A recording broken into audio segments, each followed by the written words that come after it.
Ramadan. How is it going? It's been halfway through. It's more than halfway now. Yeah. So what we more. day 18, Yep.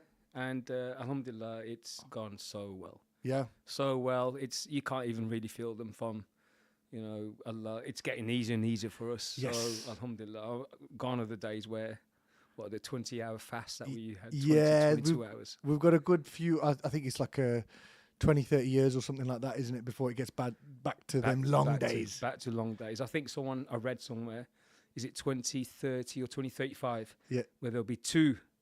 In the same year. In the same year. Yeah. Two Ramadan. So, I mean, these, alhamdulillah, are... They're quite easy. They're not physically as taxing, are they? We're blessed. Chalo. Well, let's talk about the business that we wanted to talk about. So let's start with Northern Gas. I've got you saved in my phone as Nadeem Northern Gas. So that's what you're synonymous with. Yeah. Just tell the listeners and the viewers a little bit more about the company. What is it that the organisation does, just in terms of its standing today? So primarily, it started as a gas central heating business, gas boilers, full central heating systems, and then it evolved into renewable technology, smart home systems, and so on. So currently, it's doing solar PV in a very big way, battery storage because of the energy and the issues that people experience, as well as gas boilers, boiler servicing, and so on. I mean, it built up to over 100,000 customers, Mashallah. installations, and everything throughout the country. So alhamdulillah, it's got a very good customer base, and it's going well. I would say it's going now into smart metering as well. Okay. With the acquisition that took place not long ago, so it's developing into a home improvement business on the back of an energy business. Mashallah. Okay, so it's evolved over time based Indeed. on what the requirements are from the users and your customers, but also I'm assuming from like regulations and the things market. Like that. Yeah, and the market. Yeah, and the market. I mean, if you look at gas boilers, when we started, they weren't that. It was, if you remember, you had a tank. Yeah. As we would say, a denky somewhere hidden, a copper thing, or just unlagged a coal tank somewhere in a boiler. We didn't even know what central heating was. Yes. And then as time changed on, you got like a combi boiler. You put your tap on, it's hot water.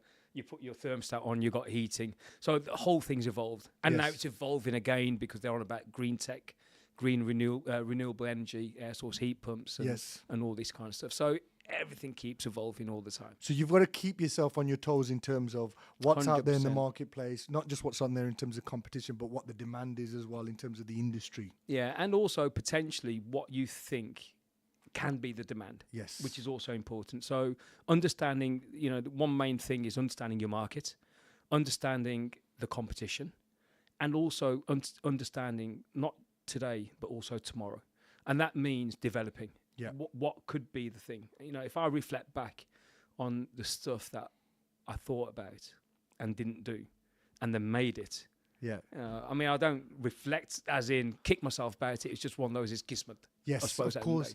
But that was sort of being passionate about business and thinking ahead. Yes. But then not doing. Not going through with it. And not going through with it. a lot of the time that is, I can imagine, being a big regret for a lot of business owners where they've identified some type of innovation in their market, in their industry, but not had the wherewithal or, the... I want to say this without saying a bad word. Do you know what I mean? The desire to be able to pull through with it. Yeah. And how important is that to, A, be someone that can innovate and see an opportunity, but B, having the ability to then execute against it and take the risk? I think it's extremely important. So, I mean, I'll give you the two things for myself where, and everyone knows what they are now, but I think it's 2004, 2005. And I went to Germany. It's an ish exhibition. In fact, it's taking place right now as we speak in Germany. Okay. And I went there, and one thing I was also, because of my background, it's alarms, and then I've gone into heating.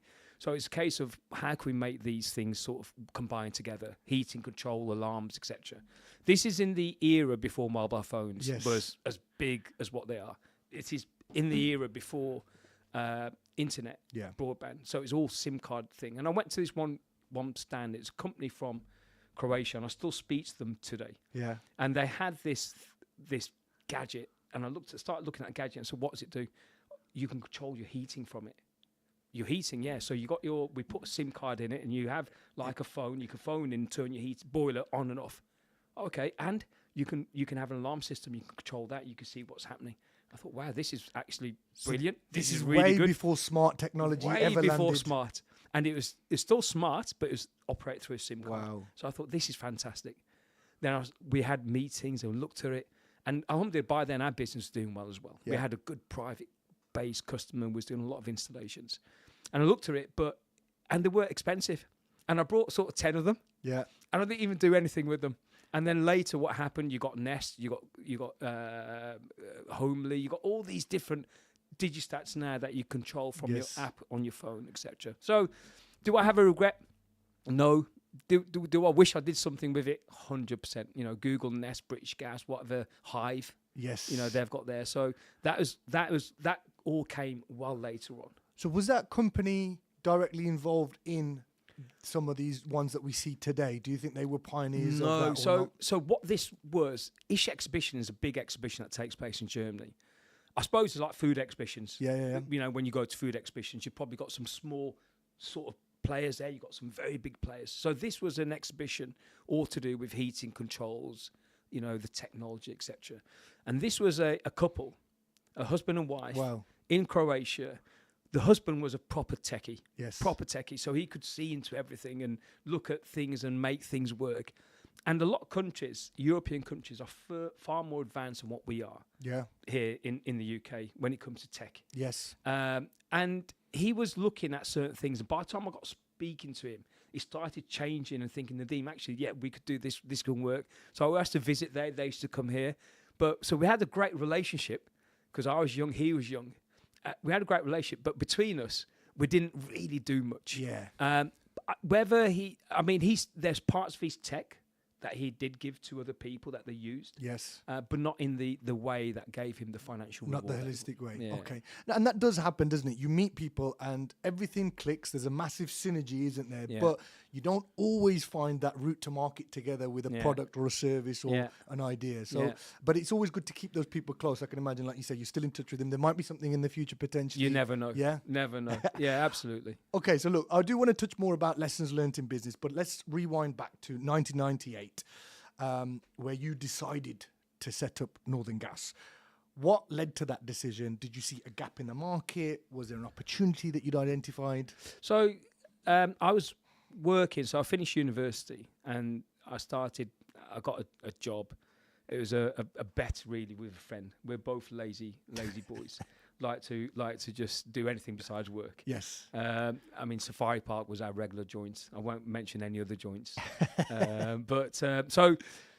And it was a case of, you know, who can get a job? We won't get a job. Let's have a bet. And we did. And I just looked at a newspaper and found a job. I thought, okay, went for an interview and I got the job. Okay. It was a summer thing.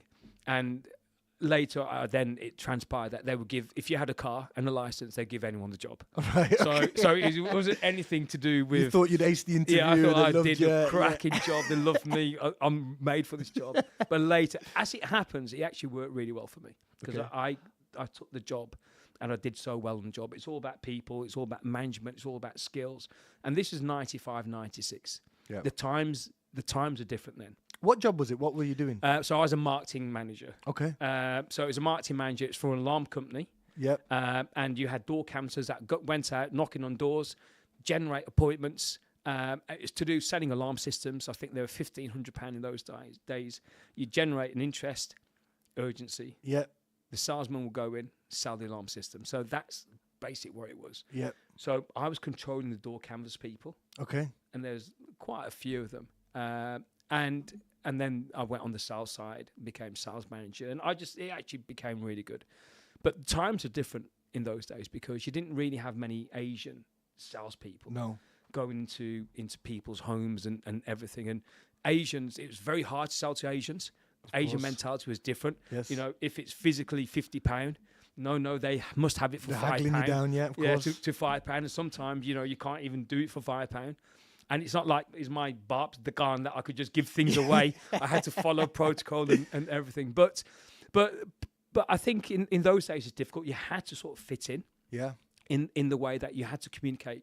The market was primarily white. Yes. You know, 3-bed semi-detached house. It's a little bit more affluent because you're selling them alarm systems. It's not everyone that's going to be interested in that. Correct. So it was a different type of market, and it was a different relationship that you had to have. You had to go in there. You had to sort of, communicate to them in their language. Yes. To be one of them. The amount of times I used to hear from people, "Oh, you're not like the rest," which is another way of saying. Yeah. It's a microaggression. It's a subconscious microaggression. Correct. So, but I actually really enjoyed it, and from this business, and that the business I was involved in, the group, it was Kitchens Direct, sharp bedrooms, dolphin bathrooms. So it was a very large, well-known group in Manchester. But a lot of people were leaving, salespeople and managers were leaving there and going to a company called Circa Holdings. And Circa Holdings was a business that dealt with all the electric companies, MEB in those days, which is now E.ON, and you got British Gas was gas then, but now it's doing electric, and Southern Electricity. So all these people were before called Midlands Electricity, Eastern Electricity, London Electricity. This Circa marketing did all the sales and marketing for them. Okay. And one of the things that they were selling products was alarm systems. So people were going there saying, look, this is easy. You go in, it's an electric company. The alarm system is £750. You walk in, you just sell it like this. You got the badge, you got the credibility. And there were people go in and said, Nadeem, come. But I was quite loyal to where I was. Yeah. I stayed, and it was fine. And eventually I took the leap maybe a year and a half later, only because this company wanted me quite badly, the Circa Holdings. Yeah. Okay. And from there, they started central heating. And central heating they did really well with, and I was managing that project. But they couldn't get the installers. They had issues with the sales that we was doing, getting that fulfilled with the installation part. And because Circa Holdings had a big contract with all the electric companies doing the sales and marketing, they were getting bad publicity because of the installation. Because they were selling well, but they're not executing against the sale. So when customers are waiting, 3 months for an installation, and they're paid £5,000-6,000. It's a bad look, isn't it? It's a very bad look. So the electric company is saying to Circa, the managing director, look, this is not working.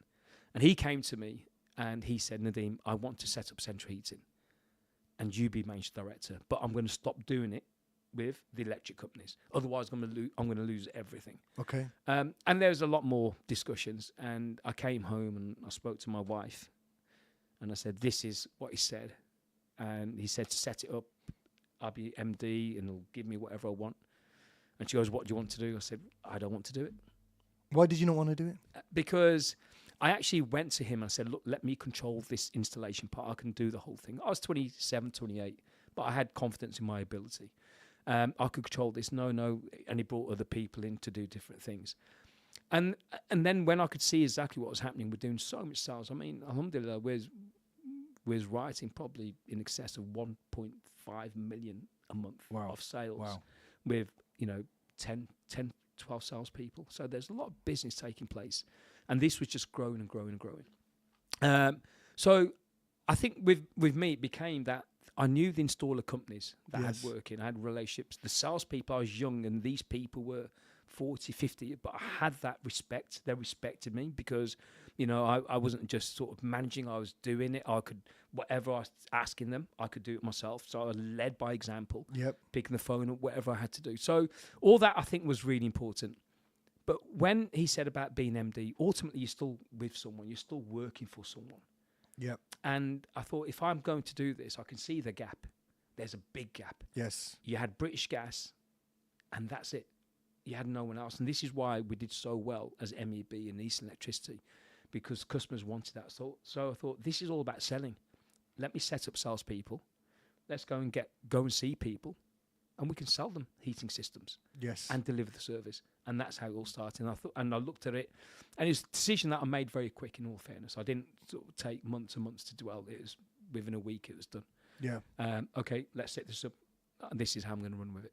Okay, and do you think that's important, just something that you mentioned there in terms of making decisions quickly? Because a lot of the time now we talk to entrepreneurs, and one of the big things that they're saying is, look, time is the thing that kills a lot of ideas. Yeah. Time is a lot of things that kills a lot of opportunities. Do you know why that is? Go on. Because the longer you think, the more you talk yourself out of it. Yeah. Because, you know, you got your positives, you got your negatives, and you can write it down. You can put 10 points for and 10 points against.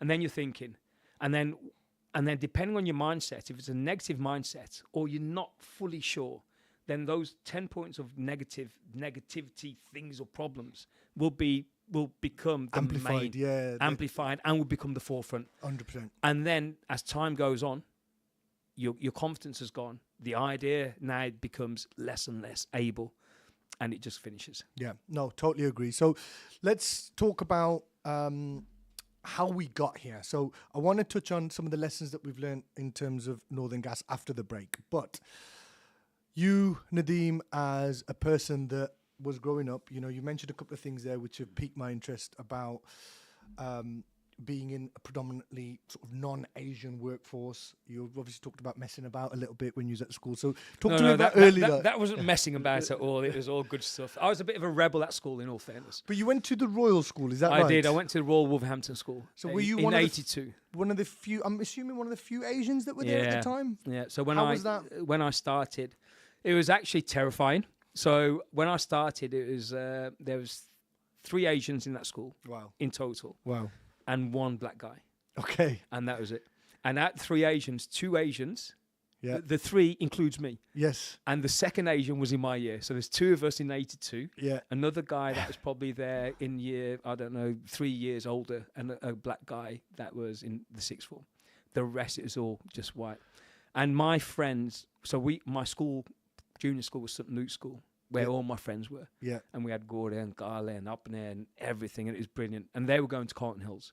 And I ended up at the Royal School because of the headmaster. Yes. Okay. So were you quite studious in terms of good with your education? Did you perform well? Yeah. So at school, I was very good, but I was very naughty. I was very mischievous. So even at a young age, at 9, 10, 11, 12, I used to, you know, get up to sort of mischievous things at school. Okay. And that's where the headmaster spoke to my father, Dad, and he said to him, look, you know, this kid has something There's about potential him. there, yeah. If you send him to that school, he'll mess about. He's going to mess about.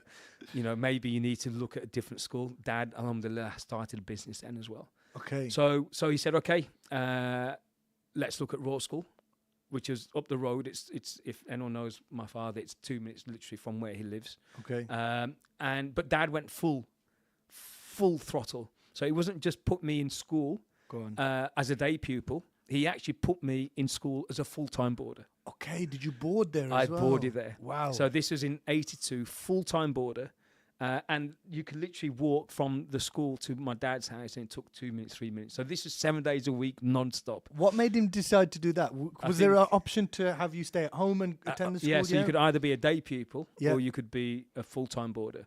And full-time boarder really was people from Bahrain, Africa, you know, Scotland, students, Wales.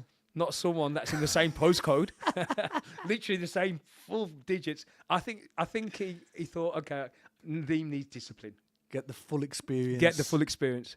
And I mean, I've got psoriasis. They broke out, so it's a skin thing which breaks out through stress. That happened in 82.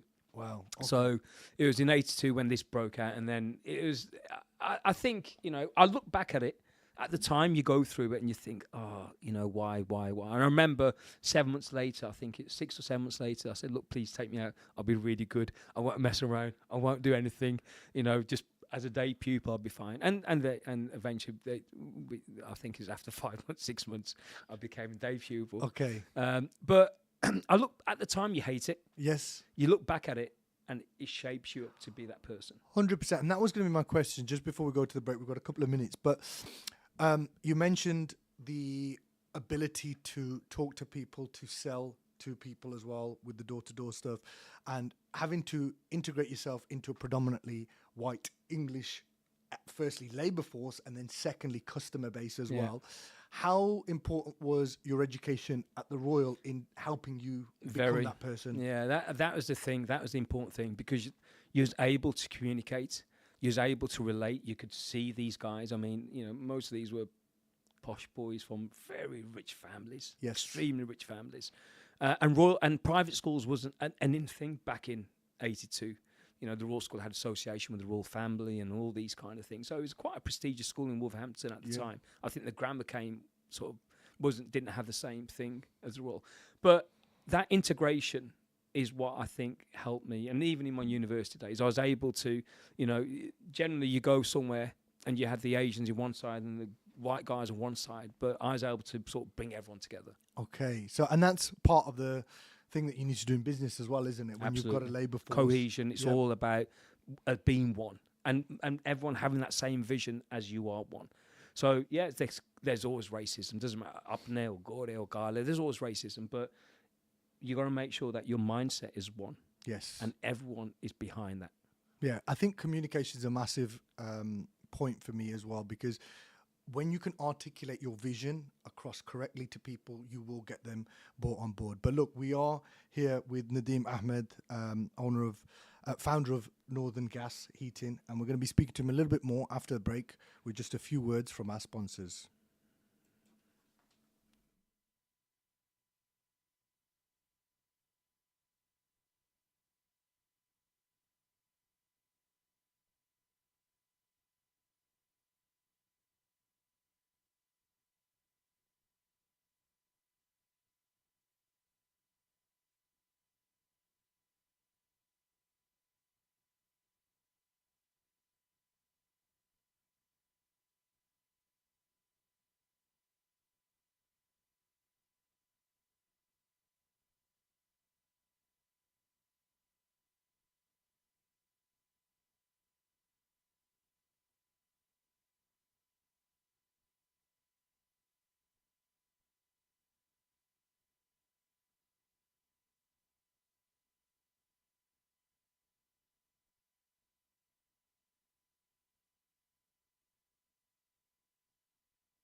Oh, Skype's keeping from work again. Okay.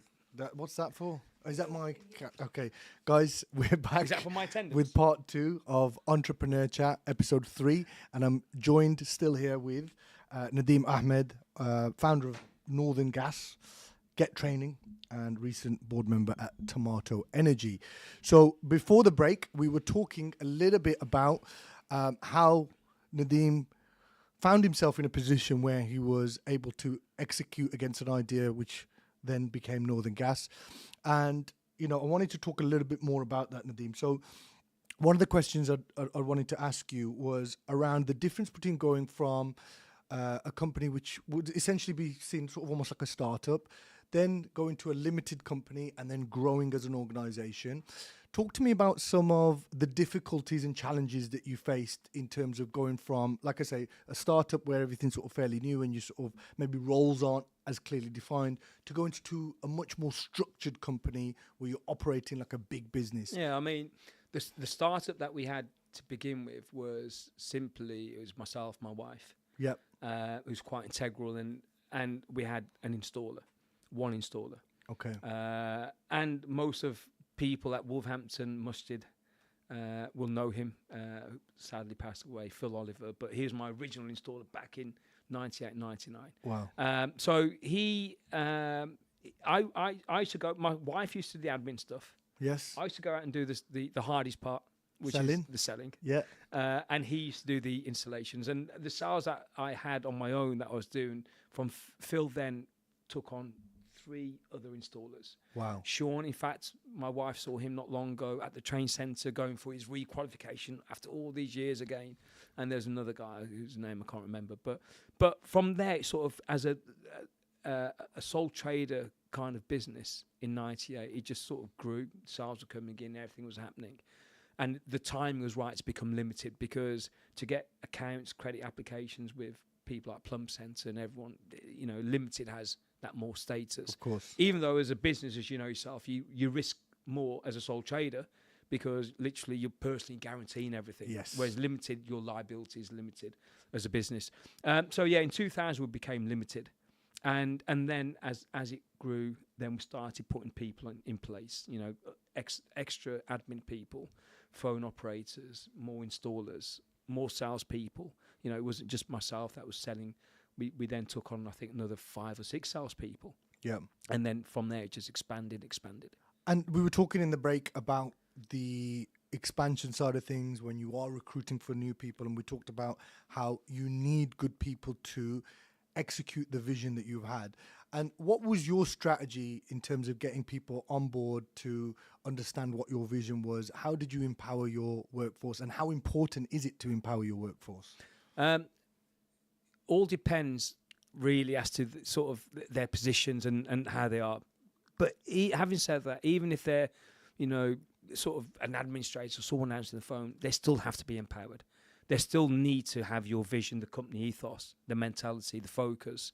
And they're empowered to make sure that they do the right things when they're speaking to a customer on the phone or a supplier and saying the right things, as opposed to, I'm not sure, let me write that down on a Post-it note in those days and get back to you. So you want things sort of to progress and to be as smooth as possible. One thing I always did was have regular meetings. Okay. So as we got to, 8 people, 9 people, is having those regular catch-ups and meetings. Okay, what have we learned? What have we done? We were making mistakes. I was 28, 29 in those days, new to it. Yes, I ran salespeople that were older, ran sort of, in my jobs, but this is your own thing. But one thing I had, alhamdulillah, I had that hunger, the desire, and the passion. Yeah. So it wasn't just sort of, being the boss and I've got these people. I wanted to get dirty. You got stuck in. I got stuck in. I used to speak to customers. I used to make appointments. I used to, go and do whatever I needed to do. None of that fazed me. I used to be in the office 5 days a week. On weekends, I used to go and see customers wherever they were. Sometimes even stop in a hotel, see 4 customers on Saturday, 4 customers on a Sunday, and try and bring as much business as possible, because I had that drive, and you have to have that focus. 100%. And when you lead by example like that, like you say, get your hands dirty, the guys that you're working with or the guys that are working for you, they see that as an example and then they will just follow suit and become almost like replicas of yourself. And that's what you want, right? Absolutely. And more importantly, even if it's people on the phone making appointments, whatever they're doing, if you're doing it, then you know what that maximum production is. How long does the task take? What does that mean?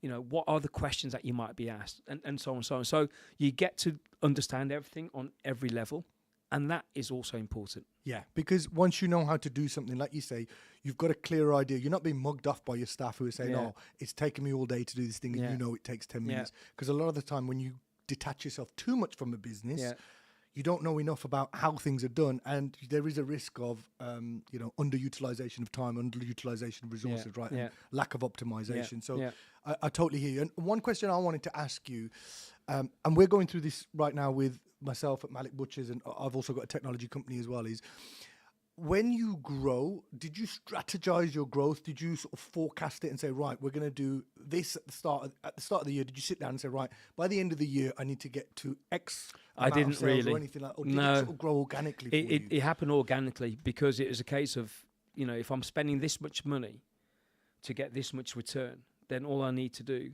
is spend this much more to get that return. Yes. So I was never one to sit down with a pen and paper and think about a year ahead or 2 years ahead or 3 years ahead. My visions and strategies and everything literally was about 3 months ahead. Yeah. You know, and so on. I remember one of the biggest campaigns we did was Yellow Pages. Okay. And this was in 2000. So my office was Dudley Road. It was next to Joyty Jewelers and that travel company on the corner. I can't remember what it's called, but Andrew's Heat for Hire isn't far. And we still have that building. And it's a little sort of shop that I had a couple of desks. And alhamdulillah, within so many months, it became, you know, we had a downstairs toilet. We had to convert that into an office. We literally had 35, 40 people, you know, working from that place. We just grew very quick. And Yellow Pages was an expense, and Yellow Pages was big in those days. Yes. And we thought, I sort of tipped my toe into it and did one advert in Wolverhampton, small area. Didn't really do much. And the guy said, look, Nadeem, we can do this, and this is how it's going to work, and so on. So I said, okay. And I can't remember, I think it was about £40,000. In those days, it was quite a bit of money. £40,000 for Yellow Pages advertising. Okay. And that was in literally all throughout the West Midlands. And different areas. So just sorry to cut in. Yellow Pages, just remember, there's going to be a lot of listeners who don't remember what Yellow Pages. So I was just sort of towards the end of the Yellow Pages era. So you've paid £40,000. What do you get for that exactly? As in, you're in this book now with a double page advert. Oh, you wish. So Yellow Pages was a book that was given to literally every business and every home. And you had Thompson Local. Yes. And this business had, you know, if you wanted to have a decorator, it'll list all the decorators, and if you put a nice little advert in, half a page or full page, then you stand out a bit more. So this is basically SEO for the 90s, right? Yeah, PPC. Yeah, if you like. PPC, Google PPC. Yeah, for the 2000s and everything. So, but in those days, PPC. In those days, it was different because, you know, they would only have so many people that would do so many things. And the more you advertise in more books, the more prominent you were. Yeah. And generally, if you had the numbers, 1, 2, 3, you feature right at the beginning. If you had, every company was called A something, because it was all alphabetical done in those days, as you remember. But when I looked at that return, the investment, which is a big investment, 40k is big amount. Money in those days. And when I looked at it, and then I thought, okay, but when the order values were coming in, the order values that were coming in were greater than you know, just normal average, you know, advertising in the small Express and Star part or the Chronicle newspaper, because that's what we used to do as well. So and that 40 grand gave so much return that I knew next year I'm going to double it. Yeah. And then we'll get that return. And that's how it happened organically. You know what? That's so interesting, because I look at business these days, and you think about commerce and you think about how things are developed, and look, we've dropped a few terms there in terms of SEO, PPC, and all of this stuff, which is big technical jargon, and we seem to think that, business is so different nowadays with the advent of e-commerce and Web3 and all these things, but realistically, at the root cause of it, it's pretty much exactly the same. Still the same. And you probably find, go 20 years on, 30 years on, And SEO and PPC will be, that Outdated. generation will be thinking, what's SEO and PPC? Forget Yellow Pages and Thomson Local. Yeah, people will be putting on their Meta sunglasses and walking into a shop, and that's it. They're going to be engaging with the walking. You mean sitting? You mean sitting down? Yeah, not even walking. Yeah, exactly. But yeah, I mean, things are going to change as time goes. If newspapers were so big in those days. Huge, weren't they? We used to advertise in a lot of newspapers from Northampton. Northampton was actually one of our very big areas. Really? But all these papers, and I had great relationships with these newspaper businesses.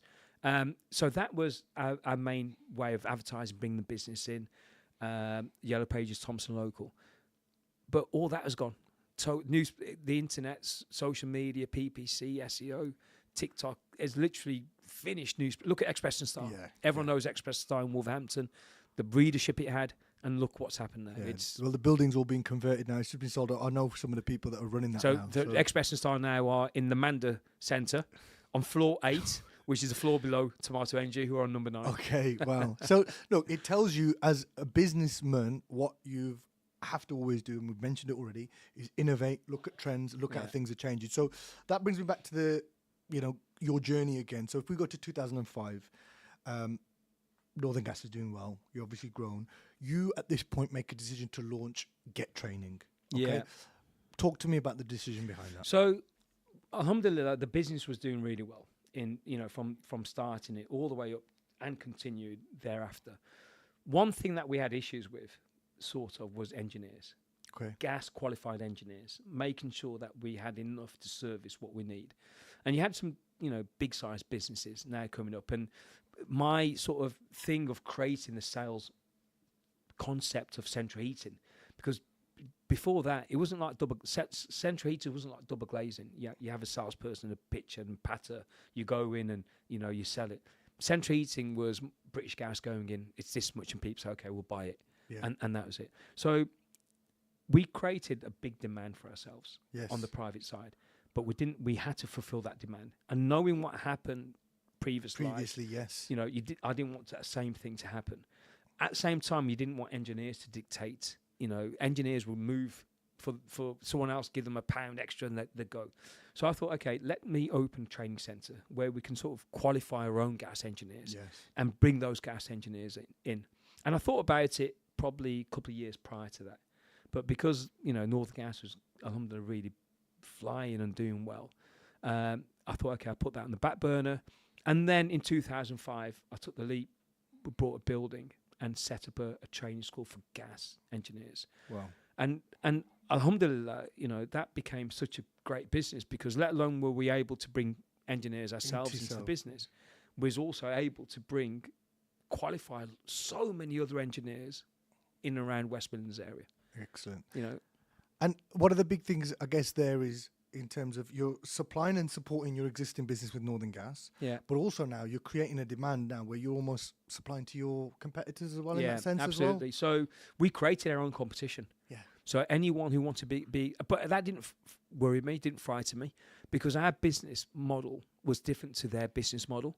We're now sort of established. We're sort of everywhere. We know the price point we can determine. They didn't. I didn't see them as a threat. Yes. I saw them as great it's for opportunity, an opportunity. And alhamdulillah, again, a lot of Upner Pakistani people, Muslims, were qualified from that centre that are still today gas engineers. Birmingham, Tipton, Dudley. So many. So it's a really good way of giving back to the community as well, because you're creating jobs in essence, aren't you? You're creating jobs for yourself, but also you're creating jobs for people who are learning a trade, getting qualified, and then going out and putting their skills to good use. So, no, I think there's obviously definitely some honour in what you're doing as well. And it sort of does bring me back to my next thing, which I wanted to sort of pivot away, which it is Ramadan, obviously, and faith is a huge thing for us as Muslim business owners. In the last couple of weeks, I've had Adnan and I've had Yusuf on there, and they've unanimously agreed that if you are successful with following the laws as a Muslim, praying 5 times a day, doing all that good stuff, getting up early for Fajr, there is no way that it will not translate into success as a business person and entrepreneurship. So talk to me about your faith and how it's important to you, and potentially how it's helped your journey as a businessman. So I think with with myself, the faith has become stronger and stronger, much stronger in later life as such. And I would probably say, probably from 2012, 2013, whereas before it's just sort of actions. Yes. And it's just doing normal things. So I was quite involved with wherever, whatever my father wanted, my mom, especially my dad. Dad, alhamdulillah, has been very heavily involved with Jamaat and everything. He's done everything you can think of. But myself, I didn't do Jamaat. Yes, you pray, but I wasn't as into Deen as what I should have been. Okay. And that probably, is a regret in all fairness, because there's nothing more beautiful than that. Mm-hmm. And I think if I look back now, you're just sort of running around, your meetings and all this. And if I look back the last 12, 14, 15 years, I made the time. I didn't care where I was or what I was doing. Namaz, if it's namaz, that took precedent, Always that took priority, and so on. If it's meetings, I'll do namaz. To the point now, wherever I am, if it's namaz time, it's namaz time. Yeah, you that's pray. it. So it becomes extremely important. Extremely important. What is written for you is written for you. Of course. But hard work, dedication, commitment is important. Allah is the most. What was the turning point for you? Because I'll be honest with you, there's a lot of stuff that you've talked which resonate massively with me. There's a lot of stuff that, you talk about going to the Royal School. I went to Wolverhampton Grammar School, one of the few Asians in the now I think it's like 90% Asian. Yeah, it is. now spot the going out, yeah. Yeah. And there was a bit of a disenfranchisement between myself and the Deen, because when you are surrounded by, let's be honest, when you're surrounded by non-Muslims, English people who are high flyers, and sometimes that's pushed to the back of your mind. Yeah, let's be honest. And you go to university, same as me. There is obviously a turning point where you start thinking about life and you think, actually, you know what? I need to reconnect. And what was that for you? How did that manifest itself? For me, it was my mother. Okay. So I had a very, very, very close. I'm the only son out of, there's 4 sisters out of 5 of us. So, and I had a very strong relationship with my mom. She was everything, to me. All my decisions, I used to always speak to mom about. Okay. And if I was to go and buy a property or do something, I used to always speak to mom about those decisions. And she used to always back me. Sometimes she probably didn't even blindly know. Back you as well. Blindly back. She didn't even know, and she backed me and she backed me through the du'as. Yes. You can't get anything. Can't beat a mum's du'a. You can't beat a mum's du'a. And then in 2017, unfortunately, mom became ill. And passed away in 2017. And I tried to give everything to mom while she is with us. Yes. Everything. When Allah made the business success, whatever their mom or dad wanted, always gave. And then it was a case of, I can't now give. She's not here to give. Materialistic things now. No, it doesn't count. What can I give her now? Amazing. Yeah. So my whole focus totally changed. Okay. To the point the business didn't mean anything to me. I went full 180. That in 2017, I ignored the business. Really? The business was, alhamdulillah, so prosperous, so successful in 15, 16, and also, early 17. It was flying. Turnover was massive, offices everywhere. But as soon as mom became ill, I didn't really care. It puts everything into perspective then, doesn't it? It did. It put the whole thing, I didn't care about the business. I literally didn't turn up. Mom used to say, Nadeem, you need to go to the business. I used to go to the business and just do research.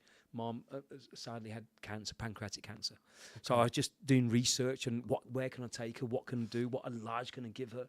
And you realise that doesn't matter what you have. Doesn't matter what Allah's given you money-wise, financial-wise. There's times where you just can't help. Yeah. That time, as we know, is written. It's written. So I fully changed. I became then totally lost in Deen and Allah. We went to Hajj, and it was just reading the Quran, everything you can think of for good 2 years. And the reverse of that really was the business started going down. Really? Yeah, because you're not there. You're not there. You've got managers. I had directors. We had 200 plus staff in 2016 or so. So we had some good people. But I had no interest. It didn't sort of fascinate me. It didn't turn me on. Yeah. You know, you've lost someone that's very close to your mother figure, and then you want to now make sure that you can give everything you can give her, where Allah makes their journey simple and safe, and you know everything else. So I think for me, I'm fully in or out. That's the problem. You know, I don't do things in halves. You got to do. I always do. If you're in, you do it properly. Do you think there is, or did you find a middle ground at some point, or do you think that was sort of the beginning of the end for your sort of real hardcore entrepreneurial journey? I think what happened were as you could see, things are sort of, you know, the business it's not what it used to be. I thought. I sat down and thought, if Mom was here, she would be slapping me silly by now. Okay, get to work. What are you doing, Nadeem? This is not good. So then I had to start picking it back up, which I did. Alhamdulillah, we managed to pick it back up, got everything going, and everything was good. But I could never have that same spark. Same spark as what I had. I sort of lost it. I didn't lose it, but it just wasn't the same. But I think, look, in terms of, again, refer back to Adnan and Yusuf and myself, we're very much in that journey of we're trying to build. I think where you've got to now, you've built what you need to build. Yeah. You're at a position now where you're semi-retired. Yes. You've sold the business. Have you explained Yes. to me what you've executed your exit strategy, haven't Yes. you? So Yeah. you're almost at the place that the guys that are listening, myself, want to get to. Sort of you've crossed that hill and climbed that peak. Yeah. You know, and do you look back now and think, you know what, alhamdulillah, this has all worked out well? Are you pleased with what you've achieved? Yeah, 100%. I mean, you can always achieve more. Yes. So there's always more. One thing I've realised in business, and that is a person always wants more. Yes. They always want to have. We have some special guests here arriving now. Assalamu alaikum. You got to say salam now. You're here. Special needs. I took the wrong. Oh, you idiot. Okay, stop hijacking my show. We've got a minute and a half left. Go on. I can't. I've lost my focus now. When this. Well, okay. So I think as I said, a person always wants more. Always wants more. You know, you always want more clients. You always want to have. You can't just come here and just show your muscle. Sorry, this is not right. Sorry. How's your baby's been in? Guys, we've just been hijacked last few minutes of the. You can say another hour. No. Are you on there? Oh, very good. Very good. I'll come back to re-listen to this. So I'll see you later. No, okay. So look, no, I totally understand what you're saying, Nadeem. The thing is, there's a famous hadith that is saying if a man had 2 mountains of gold, he'd want a third. Yeah, 100%. And that's something that we always need to bear in mind. And actually, Adnan's right here. We have to check ourselves as well regularly to say, look, are we getting too lost in the pursuit of dunya? Yeah. Are we getting too lost in pursuit of financial gain at the expense of our deen? And the thing is, you can still pray your 5 times namaz a day, but it's about that focus. It's about, am I really building for my afterlife? Yeah.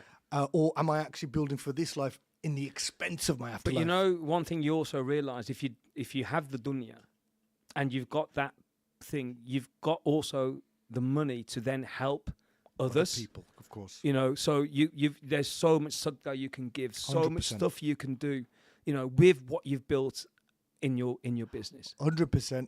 And that's one of the key things. I think we promise that you'll be tested with money. Yeah. And a lot of the time we're told that when people are tested with money, it's how are you going to respond to that? Yeah. Are you going to do sadaqah? Are you going to set other people up? Yeah. Are you going to help Yeah. the people that are most needy? But look, we have run out of time. It's honestly, I could sit here for another hour. Genuinely, Nadeem, I thoroughly enjoyed it. I hope people who have listened, I hope people on TikTok have enjoyed this because No. I think it's going to say, but look, assalamu alaikum. Thank you guys.